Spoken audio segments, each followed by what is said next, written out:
Bonjour.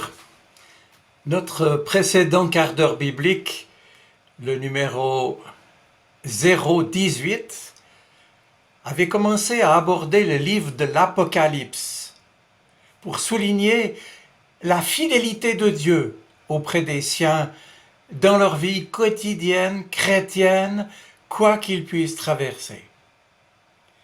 J'avais souligné que ce livre est celui de la confiance et de l'espérance. Eh bien, aujourd'hui, chers amis, nous allons poursuivre le survol dès le chapitre 12. Et nous allons y rencontrer encore plein de symbolismes et d'images qui sont susceptibles de nous aider à saisir les encouragements que le Seigneur nous adresse au travers de ces pages. Au milieu du livre de l'Apocalypse, en effet, nous trouvons la célèbre vision de la femme et du dragon. Chapitre 12. Un grand signe apparaît dans le ciel, une femme enveloppée de soleil, avec la lune sous ses pieds et couronnée de 12 étoiles. Elle est enceinte et crie dans les douleurs de l'enfantement. Puis, nous dit le texte, un autre signe apparaît dans le ciel, un dragon rouge feu qui guette l'enfant à naître afin de le dévorer. Ici, il est évident que le signe de la femme symbolise le véritable Israël, dans sa mise à part comme peuple de Dieu dont le Messie est issu, le Christ. Bien entendu, ce dernier est persécuté, mais en définitive, les puissances du mal ne peuvent l'atteindre parce qu'il a été enlevé auprès de Dieu. Quant à la femme, le véritable Israël donc, comme se comprend l'Église, elle est aussi sous la protection de Dieu. Maintenant, nous assistons au combat des anges qui décrit une fois encore les conséquences de la persécution de l'enfant de la femme. Or, c'est Dieu lui-même qui intervient et qui provoque la chute du dragon par l'intermédiaire de l'armée céleste. Le coup décisif est asséné aux puissances du mal et la victoire du salut est là. Certes, tout se passe dans le ciel, car sur la terre, le mal, la bête, le dragon, bref, l'ennemi de Dieu est toujours en liberté. Toutefois, il est encourageant pour les chrétiens de connaître l'issue du massacre qui a lieu sur la terre. Il va se retourner contre la puissance du mal. Néanmoins, ce mal et celui qui se cache derrière lui sont une réalité terrifiante sur laquelle l'auteur porte longuement son attention dans les chapitres qui suivent. En effet, au chapitre 13 de l'Apocalypse, voici qu'une bête surgit de la mer. Une bête qui tient son pouvoir du dragon. Cette bête, symboliquement décrite dans les termes des thèmes apocalyptiques, symboliques du livre de Daniel dans l'Ancien Testament, cette vision associe en elle toute la monstruosité, en effet, des 4 bêtes décrites dans le chapitre 7 de Daniel. Il est pourtant clair que la vision de Jean le voyant porte ici dans l'Apocalypse sur l'Empire romain. Et il s'agit, encore une fois, de faire comprendre aux églises persécutées qu'en définitive, cet empire tient son pouvoir de Satan. Le dragon est aussi celui à qui le culte revient, car c'est lui qui a donné le pouvoir à un tel monstre. Bref, le chapitre tout entier, le chapitre 13, met en scène une parodie de l'intronisation de l'agneau dans la salle du trône, telle que la décrivait le chapitre 5 de l'Apocalypse. Et c'est précisément ce qui rend la bête si dangereuse aux yeux de Jean, l'auteur de l'Apocalypse, puisqu'elle est parfaite imitatrice du Christ. Et cela en 4 points. Premièrement, tout comme l'agneau qui tient le livre scellé en main est intronisé et reçoit le pouvoir, de même, la bête reçoit le pouvoir du dragon. Deuxièmement, tout comme l'agneau est le chef d'un peuple composé d'hommes et de femmes de toute tribu, nation et langue qu'il a racheté de son sang, de même la bête exerce son pouvoir sur des tribus, peuples et langues et nations. Troisièmement, tout comme les êtres célestes qui représentent toute la création, rendent hommage à l'agneau, de même, les habitants de la terre se prosternent devant la bête et lui chantent un chant de louange. Et puis, quatrième point, tout comme l'agneau se reconnaît par le festin qui commémore son immolation, de même, la bête porte une blessure mortelle qui a été guérie.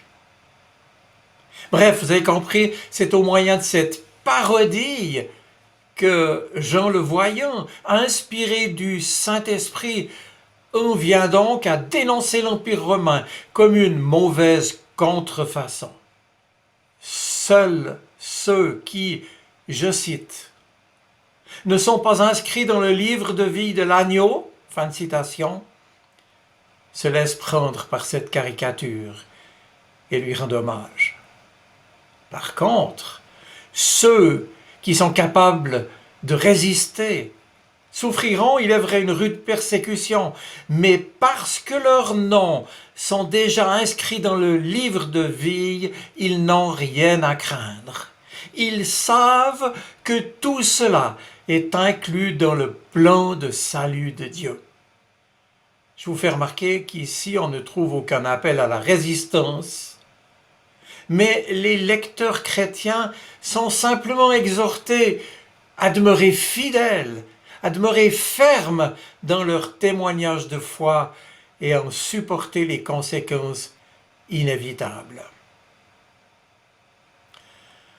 Or voilà qu'après la bête surgit de la mer. Jean voit une autre bête qui se lève cette fois de la terre. Elle a 2 cornes, comme en avait le Christ agneau, et lui ressemble encore de façon trompeuse. Et cette bête essaye de séduire les habitants de la terre en les incitant à adorer la première bête. Elle accomplit même des signes spectaculaires et des prodiges par lesquels elle en égare beaucoup.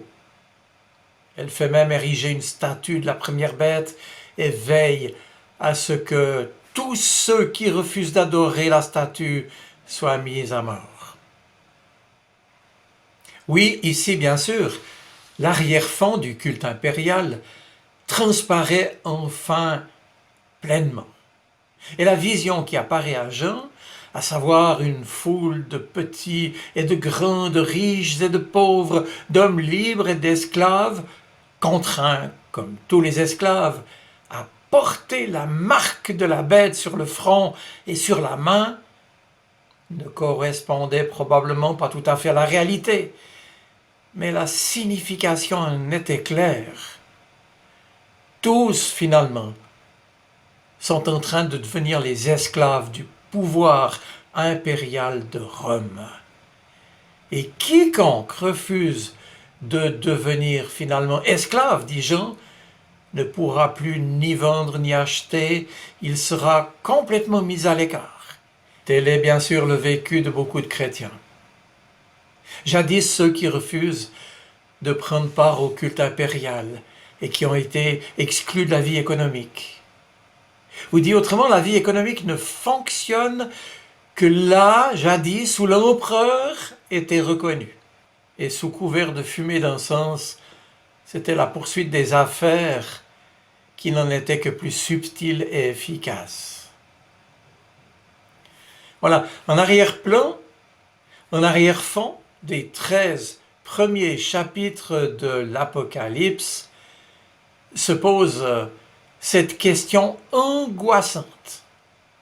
Comment un tel pouvoir, aussi monstrueux, opposé à Dieu, peut-il bien subsister à côté de Dieu? Une question qui nous est posée encore aujourd'hui. Comment est-il possible que le mal gouverne notre monde, avec dans son cortège le profit, l'orgueil, la justice? La réponse de Jean ici est la suivante. Tout cela n'est qu'une caricature du règne de Dieu. Et ce n'est pas finalement comme si deux pouvoirs s'affrontaient sur un pied d'égalité. Ce n'est pas comme si Dieu régnait au ciel et Satan sur la terre. Non. Une telle façon de voir relèverait d'une très mauvaise compréhension de l'Apocalypse. Parce que Jean affirme qu'il n'y a qu'un seul pouvoir, celui de Dieu, et que la victoire lui est déjà acquise. Ce second pouvoir, si manifeste aujourd'hui, n'a finalement qu'un semblant d'existence. Et il ne repose que sur le mensonge et la supercherie. Il n'a aucun avenir. Je relève en passant que dans d'autres passages de l'Apocalypse, Jean va même jusqu'à dire que ce pouvoir est déjà condamné et renversé. Cette violence, constatée dans l'Empire romain et aujourd'hui encore, fondée sur le mensonge et la supercherie, n'en est bien sûr pas moins une violence réelle.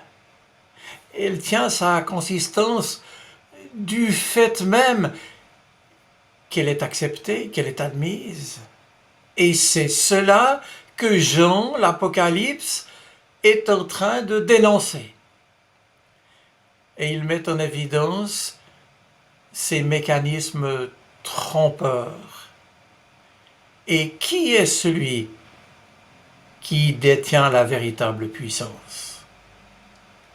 Oui, Jean, auteur de l'Apocalypse, en fin de compte, dénonce les rouages du pouvoir établi par l'Empire. Et il le fait de la part du Seigneur, mais de façon non violente. Et l'on reconnaît en passant le style à la fois exigeant et riche de promesses que Jésus lui-même, le premier, exprimait au travers de son sermon sur la montagne, et notamment des béatitudes en particulier. Oui, la violence ambiante de ce monde est une réalité incontestable. Et Jean dans l'Apocalypse n'est certainement pas de ceux qui nieraient l'existence du diable, comme c'est souvent le cas aujourd'hui. Mais il prend très au sérieux le pouvoir et les méfaits, la nuisance de ce dernier. Or, il voit plus loin. Pourquoi? Eh bien parce que le Seigneur lui montre, dès les chapitres 14 et suivants, que l'avenir que Dieu prépare pour les siens sera son dernier mot et qu'il apportera sur la terre ce pouvoir de paix, d'harmonie, d'amour, comme il est déjà dans le ciel. Une dernière partie de ce livre de l'Apocalypse nous entraînera ainsi vers notre destinée finale. Il n'y est pas question de se bercer de fausses espérances. Mais nous le verrons, il s'agit d'entrer dans la fête, dans la joie, dans la lumière de la pleine présence du Seigneur.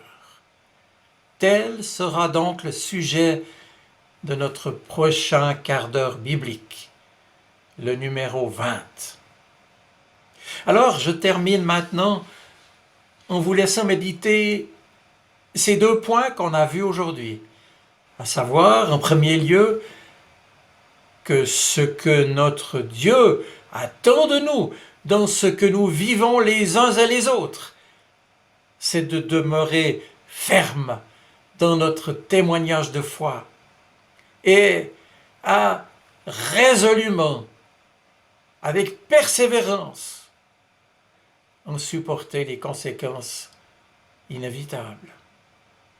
Le serviteur n'est pas plus grand que son maître, disait Jésus. Et puis, en second lieu, à nous accrocher fermement encore à l'espérance que Dieu nous a donnée en Jésus-Christ, mort et ressuscité, auquel nous avons été unis. Pourquoi?